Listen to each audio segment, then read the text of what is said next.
우리가 그 대속의 은혜를 생각하는 그 중요한 그 두 개의 축, 우리가 지난주에 부활주일 날 그 내용을 보았는데요. 그 죄의 사함과 칭의의 이 두 개의 관계입니다. 죄와 이 칭의는 서로 양립할 수 없다 그랬죠. 같이 갈 수 없는 거죠.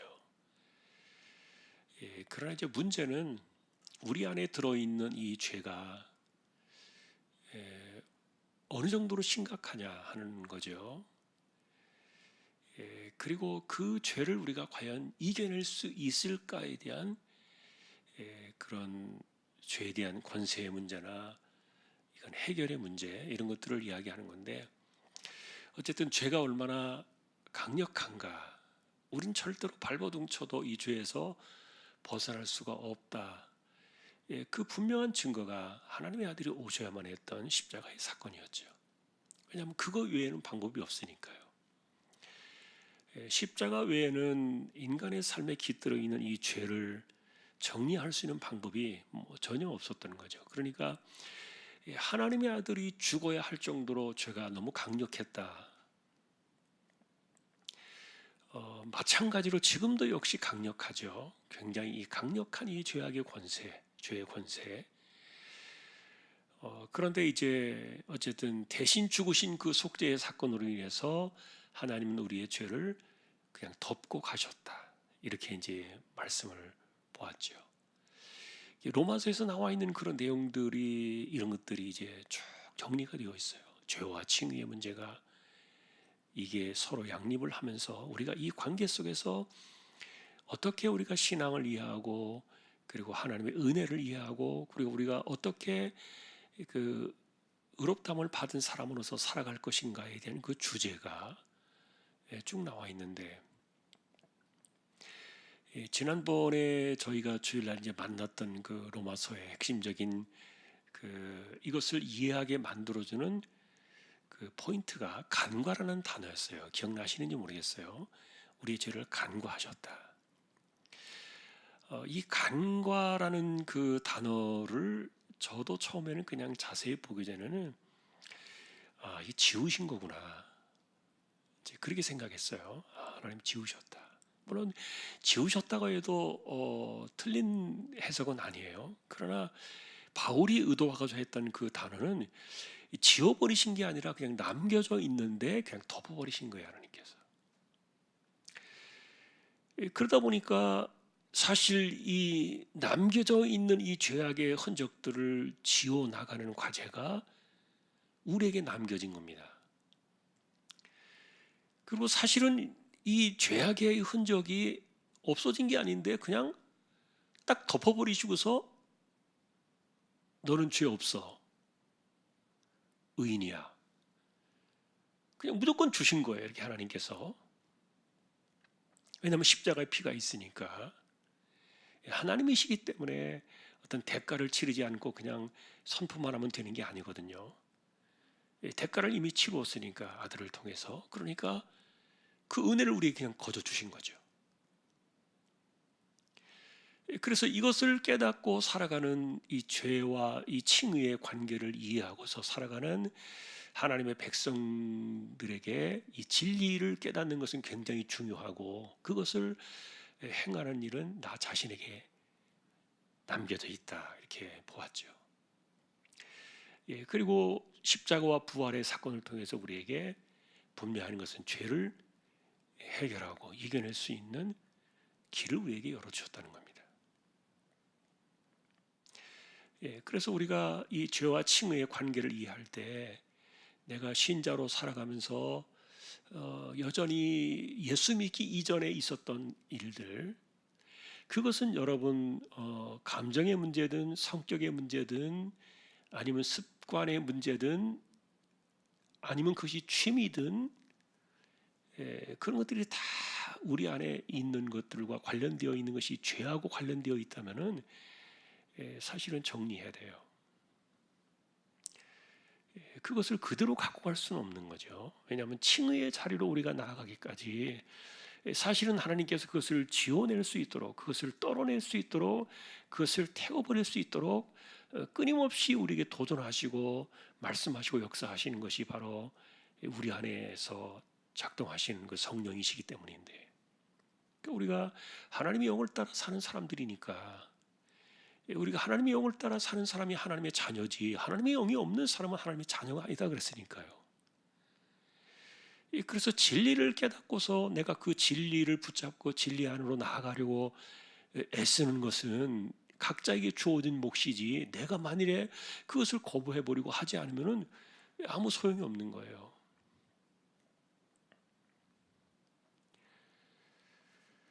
자, 여러분, 그래서 우리가 우리 안에 깃들어 있는 이 죄악의 문제를 어떻게 우리가 풀어나갈 수 있을 것인가에 대해서 바울은 우리에게 이렇게 먼저 이야기를 하는 겁니다. 자, 육신을 따르지 않고 그 영을 따라 행하는 우리에게 율법의 요구가 이루어지게 하려 하신다. 그래서 이것은 어떤 과정을 이야기하고 있지요.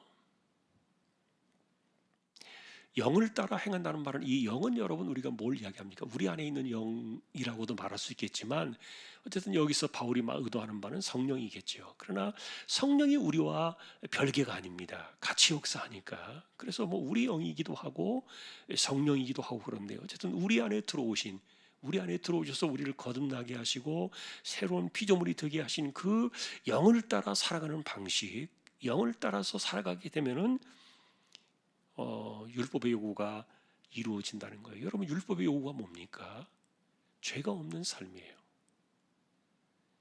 그리고 하나님이 요구하시고 원하시는 하나님의 뜻이 이루어지는 삶이에요.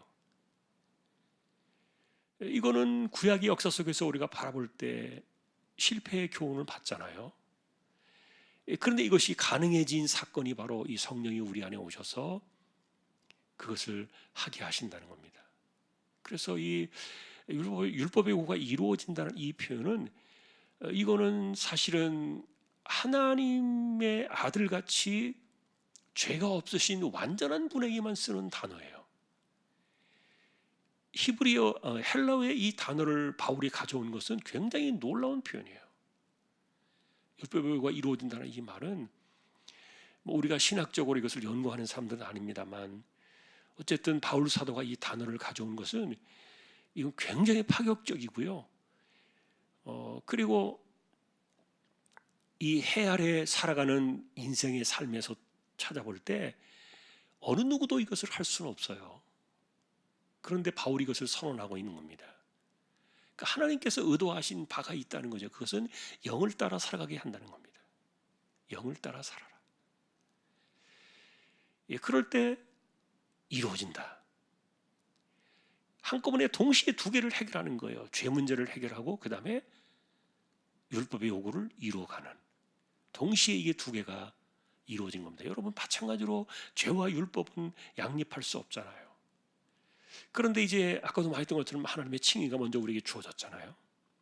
칭의가 주어졌기 때문에 우리가 뭐 어떻게 한다고 해서 다시 돌아가거나 뭐 죄값을 묻거나 책임을 묻거나 이런 것은 없겠지요. 그러나 이제 우리가 주님 안에서 이 칭의를 거저받은 그런 사람들의 입장에서 우리가 어떻게 살아갈 것인가, 우리에게 주어진 인생의 삶을 어떻게 드릴 것인가, 이게 이제 우리에게 남겨진 숙제인 거죠. 근데 이거를 생각을 많이 해야 돼요.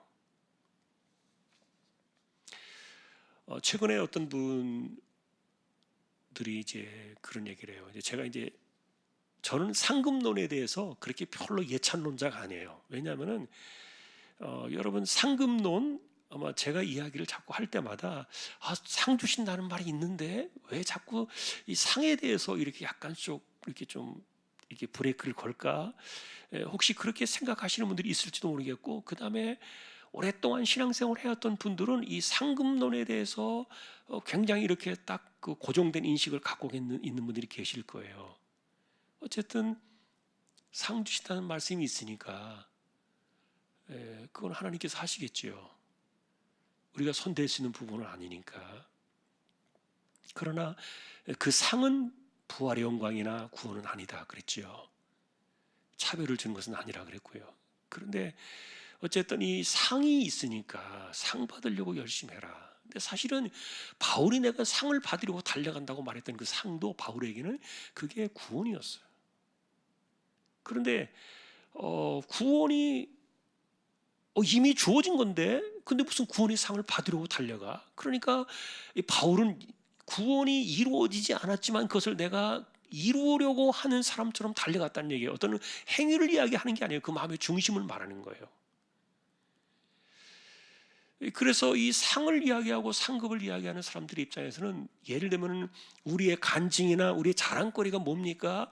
내가 하나님의 아들을 위해서, 주님을 위해서 내가 이렇게 많이 했다, 이런 일을 했다, 내가 이런 헌신했다, 내가 얼마를 바치고 내가 무엇을 드리고, 예를 들면 그런 것들을 이렇게 이야기하는 것을 즐겨해요. 그런데 여러분들이 이렇게 성경을 보시면 알겠지만 바울은 그런 자랑 하나도 못했어요.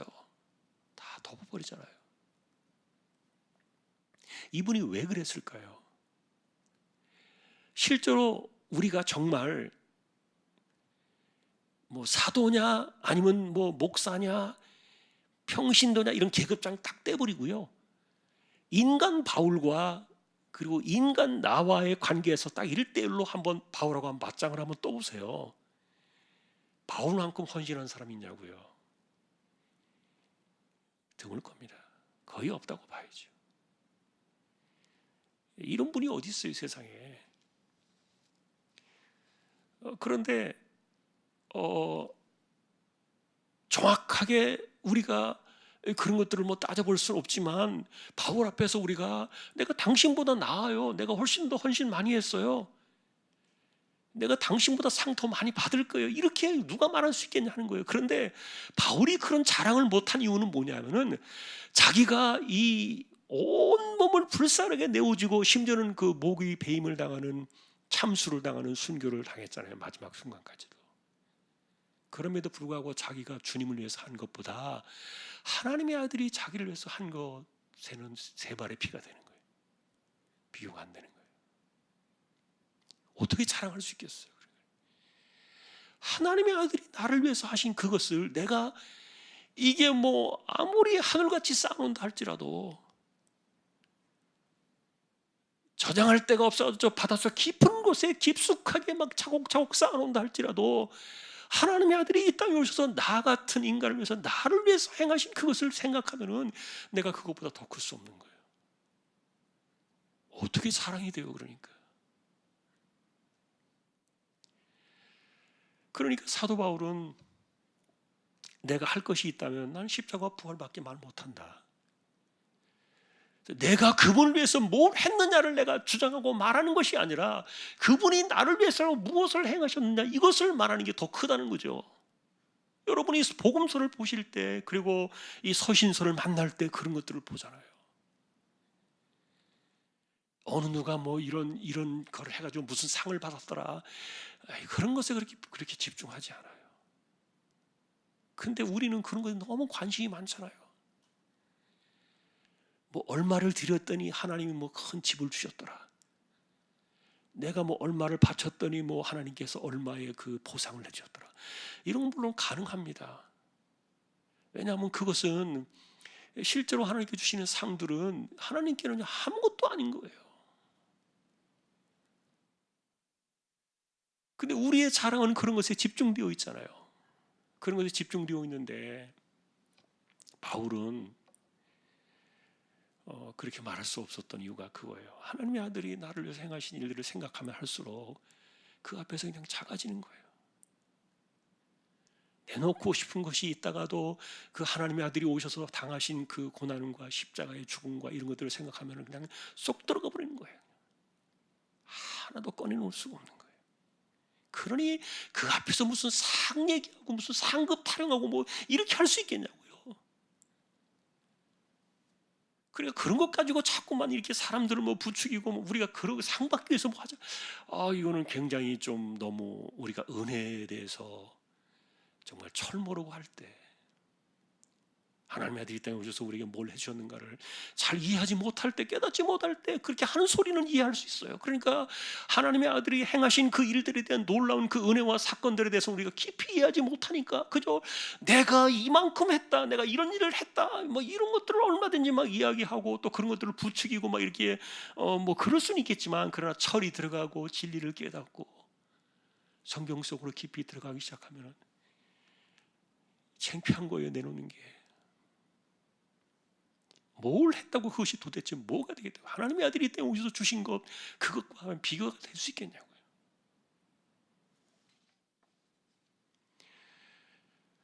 그러니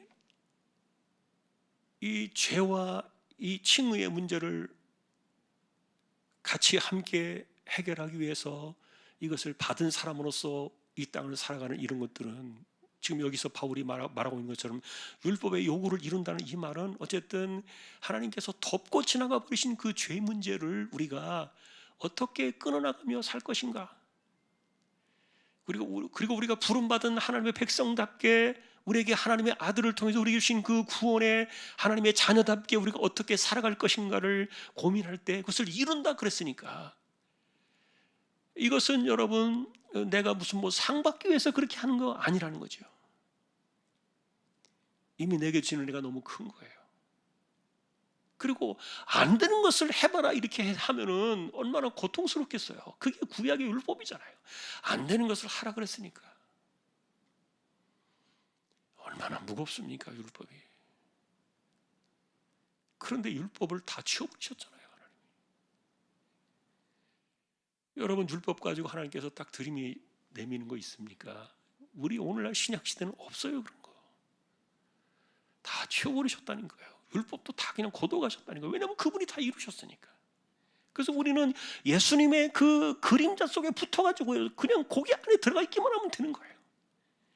그 안에 붙어가지고 그냥 졸졸졸 따라가면 되는 거죠. 다른 어떤 것이 필요 없는 거예요. 그런데 따라가면서 우리가 그 안에서 살아가면서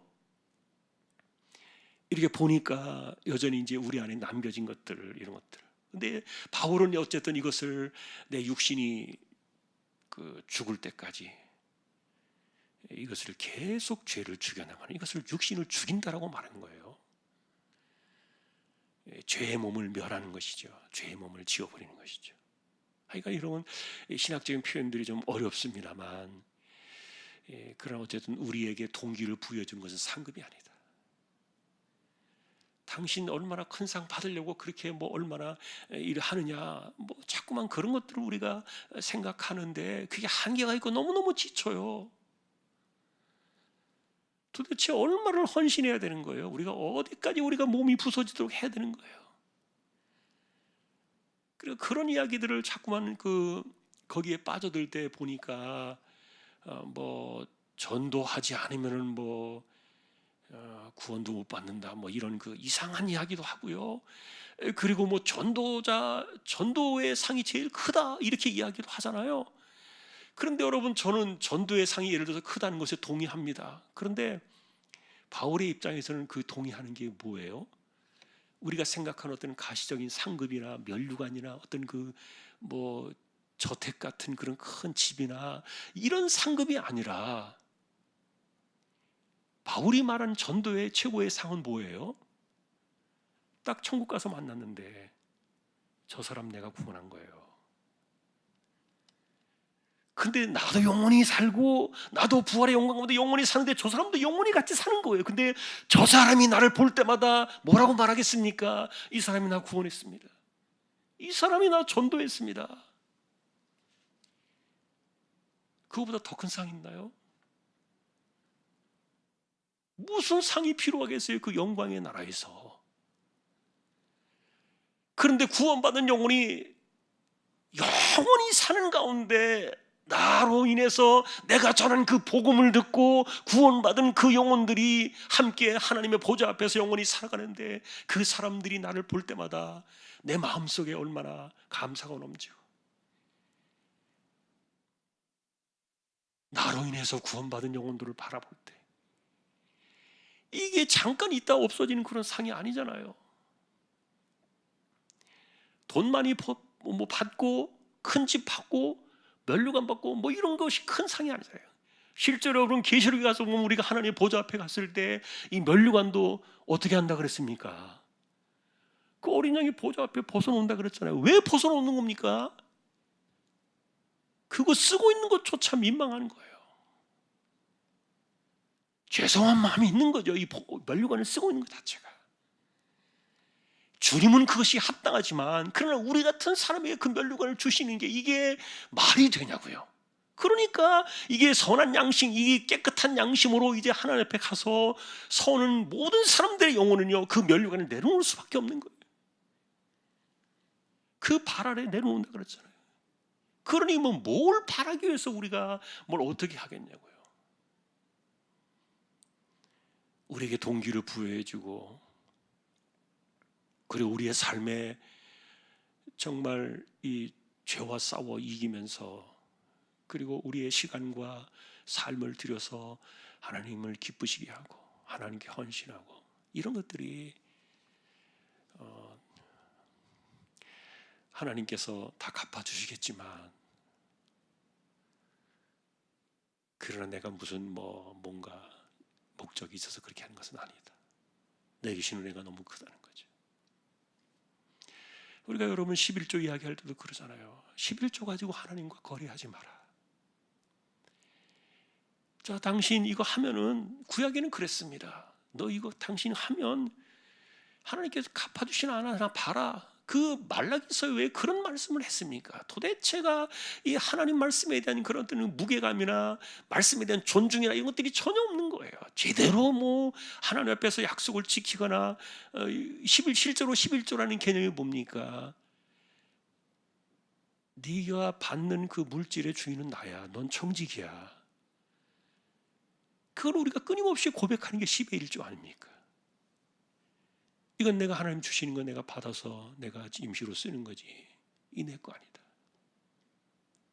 그런 신앙의 고백과 하나님에 대한 어떤 그런 영적인 삶이 그 안에 깃들어 있는 건데, 그런데 이런 개념들을 생각하지 않고 당신이 11조 해봐라 그러면 뭐 몇 배 주실 거다, 뭐 몇십 배 줄 거다, 이거 말도 되지 않는 거 아닙니까? 이런 게 하나님은 무슨 그런 그 거래하시는 분으로 우리가 생각을 하고 이렇게 할 수 없잖아요.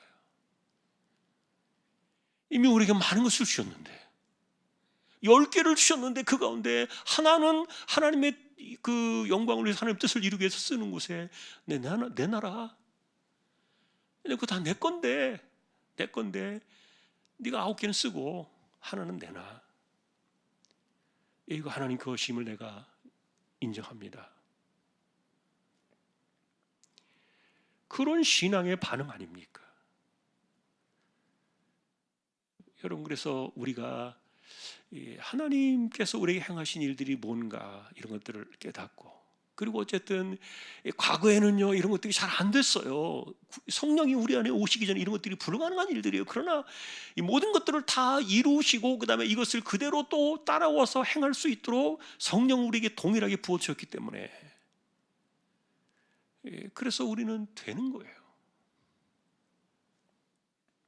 안 된다고 말하면 안 되는 거죠. 참 여러분, 성령의 이 인도하심과 역사와 섭리가 없다면 우린 절대로 자기 자신을 고칠 수 없을 거예요. 못 고칩니다. 어떻게 자기가 자기를 고칠 수 있어요? 남도 고칠 수 없어요. 안 될 겁니다. 그러나 우리가 하나님 앞에서 해보려고 하면은 성령께서 못 하시는 게 없다는 거예요. 다 된다는 거예요. 제일 우리가 바라고 원하는 것이 이제 예를 들면 우리의 삶에서 일어난 실패나 아니면은 그 고통스러운 일들이나 아니면 아픔이나 질병들, 이런 것들이잖아요. 이런 것들이 고침받기를 원하잖아요. 이런 것들은 실제로 우리가 하나님 앞에서 기도하면서 해주기를 바라고 있지만, 그러나 이 죄악된 인간의 속성을 고쳐보려고, 이것을 바로잡으려고 하는 그런 그 애달픔이나 그 탄식이나 이런 것들은요 별로 없어요. 그런데 우리가 거꾸로 이야기하잖아요. 거꾸로 우리가 하나님 앞에 제대로 고침받으면요 아픔이나 이런 것들이 그냥 없어져요. 고도자 가는 거예요. 이거는 왜냐하면 죄 때문에 생겨나서 우리 안에 파생돼서 들어온 것들이 태반이에요. 대부분의 그 아픔들과 질병이나 이런 것들조차도요, 심지어는 뭐 영적인 이런 고민과 이런 것들조차도요, 다 우리가 갖고 있는 죄악의 속성 때문에, 죄성 때문에 그게 들어온 거예요. 따라 들어온 거예요.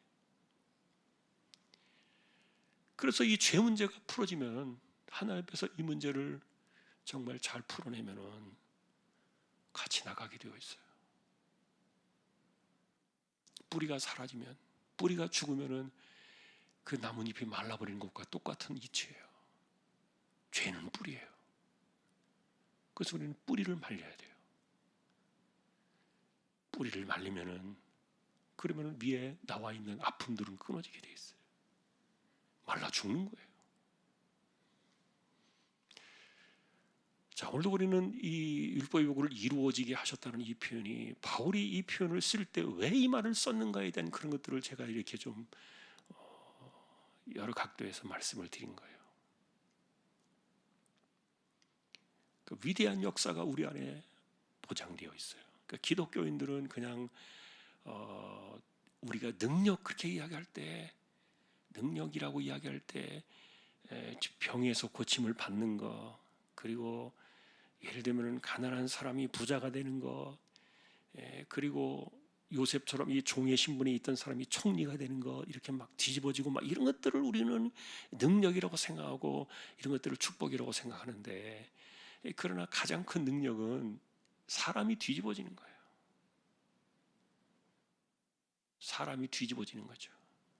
왜냐하면 그 사람이 뒤집어지라고 예수님께서 죽으신 거니까요.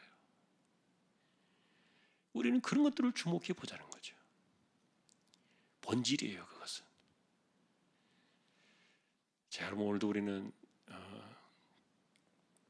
우리 안에서 하나님이 바라시는 그 요구, 율법의 요구라고 말하고 있습니다. 어쨌든 하나님께서 원하시는 내용이 율법 아닙니까? 그런 것들이 이루어진다, 이루어지게 하려 하심이라. 우리가 가는 거예요. 그리고 내놓고 그것을 위해서 전진할 때 역사가 일어나는 거예요. 자, 여러분, 그래서 오늘도 우리가 아픔을 위해서 기도를 하고 그리고 얼마나 힘든 일들이 많아요. 그런 것들을 위해서 기도하지만 어쨌든 그냥 우리가 하나님께 맡길 것은 맡겨보자고요.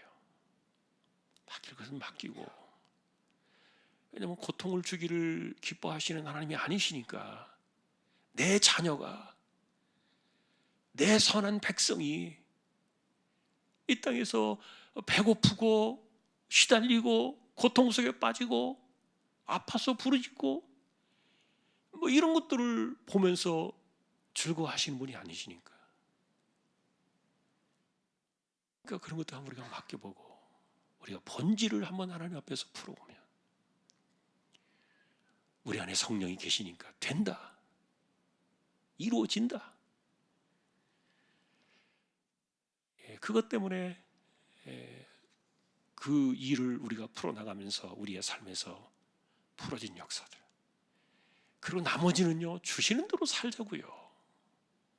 너무 욕심낼 것도 없어요. 주시는 대로 살면 돼요. 얼마나 갖고 가겠습니까? 그리고 뭐 몇백만 원짜리, 몇천만 원짜리, 뭐 몇 억짜리 한 끼를 먹는 사람들도 있지만, 물론 그 사람들은 그 사람들이에요. 그것 때문에 뭐 몇천 원짜리 밥을 먹었다고 해서 기죽고 이러는 건 아니잖아요. 그런데 그래서 우리가 더 빨리 죽는 건 아니잖아요. 그래서 우리는 주신 대로 살고 있는 것을 감사할 줄 알고 그렇게 살아가면서 하나님이 원하시는 이 본질의 문제, 그러니까 사람이 뒤집어져야 돼요. 이 거듭남의 역사가, 하나님은 그냥 인간 그대로 놔두고 그냥 행하셔버린 거예요. 하나님께서. 이게 칭의예요. 그냥 그대로 놔두고서 하나님께서 그냥 해버리셨는데, 근데 문제는 그 뒤에 우리가 그것을 이루어라는 거예요. 아무것도 안 했는데 그냥 다 해주시면 얼마나 좋을까. 그런데 어쨌든 하나님은 그렇게 하지 않으셨어요. 그러니까 그게 뭐 하나님 방식이니까요. 그거 뭐 어떻게 하겠어요? 좀 하나님 하시는 김에 그것까지 하나 더 쓰시지 해주시면 좋겠지만, 근데 뭐 어쨌든 우리에게 남겨진 그것이 인생의 분량이에요. 예, 오늘 시간이 좀 많이 갔습니다. 또 오늘도 우리 303장 함께 찬양하고 기도하겠습니다. 예, 303장입니다.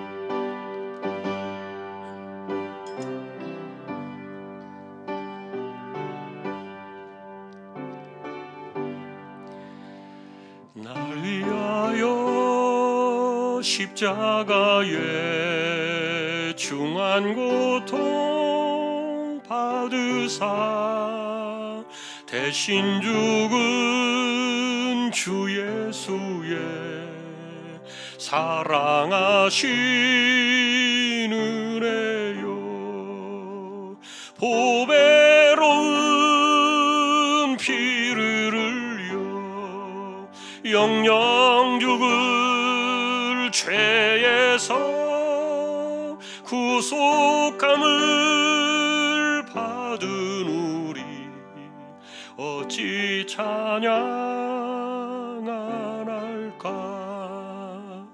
예수 안에 있는 우리 한량없이 즐겁고 주 성령의 위로함이 마음속에 차도다. 천국 음악 소리 같은 은혜로운 그 말씀 끊임없이 듣는 우리 어찌 찬양 안 할까. 이 세상의 모진 풍파 쉬지 않고 불어도 주님 안에 보호받는 우리 마음 편하다. 늘 깨어서 기도하고 저 천국을 바라며 주님만을 기다리니 어찌 찬양 안 할까. 아멘. 우리 이제 5월 이번 주 지나고 월요일부터인가 이제 거의 다 풀어지잖아요. 이제 마스크만 남겨놓고 다 풀어지는데, 신앙이 그렇게 다시 돌아와야 되는데, 우리 예배당의 모습이 돌아와야 되는데 얼마나 올까. 혹시 좀 또 돌아오지 못하는 사람은 없을까, 이런 마음도 좀 덜어 있어요. 어쨌든 돌아와야 돼요. 우리가 5월 첫 주부터 밥을 먹기로 했는데 조심해서 우리가 밥을 먹습니다만, 어쨌든 그러나 하나씩 풀어야 되죠. 다 돌아가야 돼요. 세상도 이렇게 지금 위험한 가운데도 막 정부도 이게 풀어놓는데 교회가 겁을 먹고 이게 하냐면은 이건 아닌 것 같아요. 기도해 주세요, 여러분. 그래서 우리가 다 돌아와야 돼요. 모든 것들이 정상으로 하나씩 돌아와야 되는 그 일을 위해서 여러분 함께 기도해 주시면 좋겠습니다. 시간이 좀 지났습니다만 제가 적당하게 시간 봐서 축도를 하겠습니다. 우리 마치는 시간까지 함께 통성으로 기도로 나가겠습니다.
십자가 고난의 밤을 지나 부활의 영광으로 우리에게 찾아오신 우리 주님 예수 그리스도의 은혜와 하나님 아버지의 놀라우신 사랑과 성령님의 감동, 위로, 인도, 교통, 충만하심이